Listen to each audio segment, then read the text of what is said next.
Hadirin jamaah sekalian yang dirahmati oleh Allah Subhanahu wa taala. Tema hari ini adalah jenis-jenis musibah di dalam Al-Qur'an.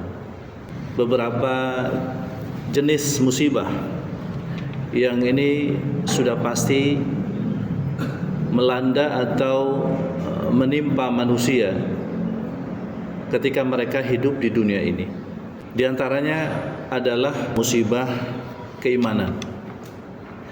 Dan tentu di poin yang awal ini mudah-mudahan ini menjadi perhatian buat kita semua, karena memang ketika manusia diuji dengan imannya, maka ini adalah termasuk persoalan yang sangat berat. Kita juga tidak tahu persis hadirin, karena memang iman manusia itu seringkali naik dan juga turun. Naiknya iman itu karena amal soleh, karena ketaatan, dan turunnya iman itu karena kemaksiatan atau karena perbuatan-perbuatan buruk yang dilakukan. Nah, oleh karena itu maka hendaknya ini menjadi perhatian buat kita semua, sehingga ketika kita diuji dengan keimanan, maka kita sudah siap ketika ujian itu datang, kita bisa melewatinya. Seperti halnya dulu para nabi, para rasul diuji keimanan mereka semua. Di dalam Al-Quran, Allah Subhanahu wa taala menyatakan dalam surah Al-Ankabut ayat 2 bahwasanya manusia itu pasti diuji ketika mereka beriman kepada Allah Subhanahu wa taala. Ahsiban nasu ayyutraku ayyakulu amanna wa hum la yuftanun. Apakah manusia itu mengira bahwasanya mereka itu akan dibiarkan setelah mereka mengatakan beriman sebelum mereka diuji oleh Allah Subhanahu wa taala? Sehingga ujian keimanan ini adalah merupakan suatu kepastian, hadirin. Dalam ayat yang lain Allah Subhanahu wa taala mengingatkan kepada kita agar kita bisa menjaga iman kita. Karena seringkali iman manusia itu tadi naik turun. Sehingga dalam hadis Nabi SAW riwayat Imam Muslim dikatakan bahwa ada kalanya seorang paginya dia beriman, sorenya dia sudah kafir kepada Allah. Yusbihur rajulu mu'minan wa yumsi kafiran. Atau ada orang yang sorenya dia beriman, lalu paginya dia sudah kafir kepada Allah. Au yumsi mu'minan wa yusbihu kafiran. Nah, itu terjadi karena manusia itu diuji dengan berbagai macam hal-hal yang bersifat duniawi. Manusia diuji dengan berbagai macam materi, hadirin. Manusia diuji dengan harta, benda, kekayaan, diuji dengan wanita, diuji dengan kedudukan, kehormatan dan sebagainya. Nah, sehingga Allah Subhanahu wa taala ingatkan kita agar jangan sampai kita seperti orang yang dia sudah beriman lalu kemudian murtad, keluar dari agama Allah Subhanahu wa taala. Allah berfirman di dalam surah Al-Maidah ayat 54. Kata Allah, "Ya ayyuhalladzina amanu may yartadda minkum an dinihi fasawfa ya'tillahu biqaumin yuhibbuhum wa yuhibbuna." Kata Allah Subhanahu wa taala, wahai orang-orang yang beriman. Ini pesan buat orang-orang yang beriman, buat kita semua. Siapa saja, kata Allah, yang murtad dari agamanya, keluar dari dinul Islam, atau siapa saja yang tadinya taat lalu berubah menjadi maksiat, siapa saja yang tadinya saleh, baik, lalu berubah menjadi taleh, menjadi buruk, menjadi tidak baik, maka Allah tidak punya kepentingan dengan iman mereka. Karena ketika ada orang-orang yang seperti itu, maka kata Allah, fasaufa ya'tillahu biqaumin, Allah akan ganti kaum yang murtad tadi, kaum yang dia keluar dari rel agama Allah, diganti sama Allah dengan kaum yang lebih baik dari mereka. Yang digambarkan kaum yang lebih baik dari mereka ini, mereka adalah memiliki karakter adillatin alal mu'minin. Mereka itu begitu sangat lemah lembut, penyayang kepada orang-orang mukmin. Sebaliknya azzatin al-kafirin, mereka tegas terhadap orang-orang kafir. Dan mereka, kata Allah, yujahiduna fi sabilillah, mereka senantiasa berjuang di jalan Allah Subhanahu wa taala.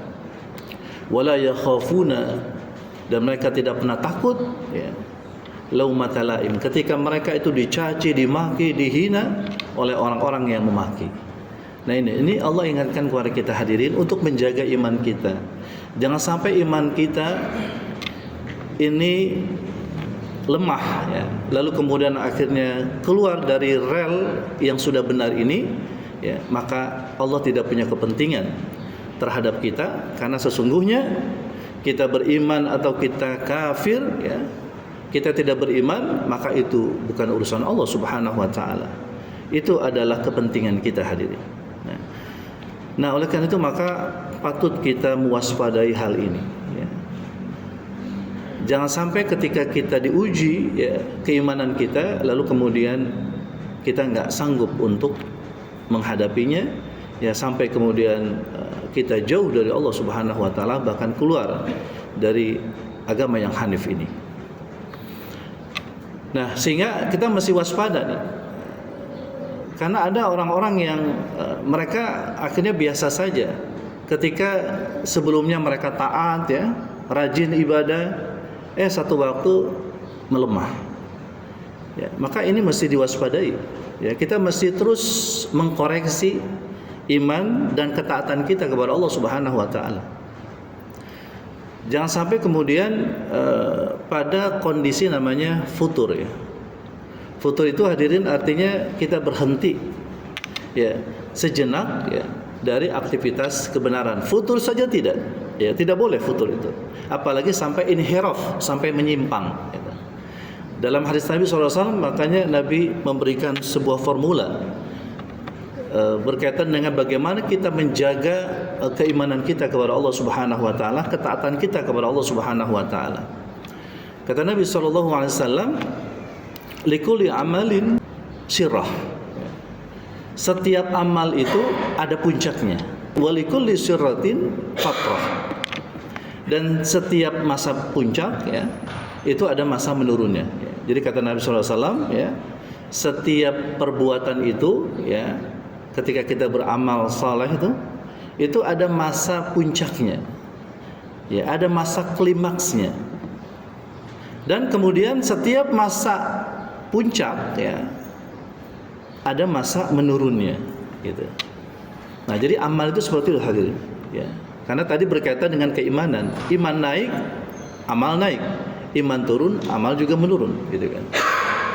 Tapi kata Nabi SAW, siapa saja yang imannya itu sedang menurun, ya, tapi dia masih ittiba sama Nabi, gitu, artinya masih melakukan yang sunnah, maka ini masih dikatakan dapat hidayah, gitu, masih benar, gitu.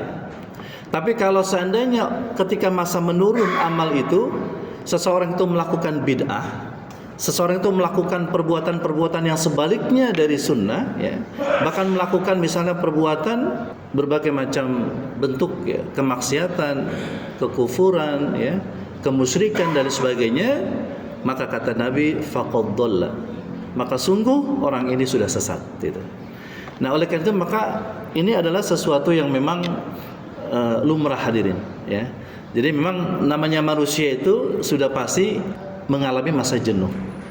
Makanya Nabi memberikan satu solusi, ya, berkaitan dengan kalau misalnya ada kejenuhan dalam beramal itu, ya, apa kata Nabi?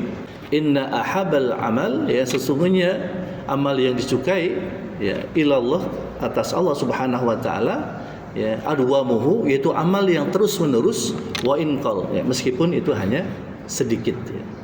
Jadi Allah suka kepada orang yang dia beramal meskipun sedikit, yang penting berkelanjutan, istimrariyah. Oleh karena itu maka ini yang mesti kita waspadai, ya, ini yang mesti kita coba perhatikan, ya.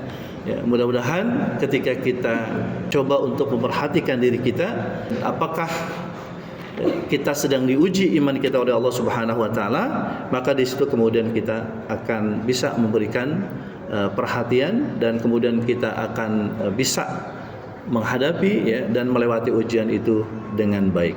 Ya, sehingga iman dan ketaatan kita itu tidak akan jatuh berkurang, bahkan kemudian tidak inhiraf atau berpaling dari jalan Allah Subhanahu wa taala.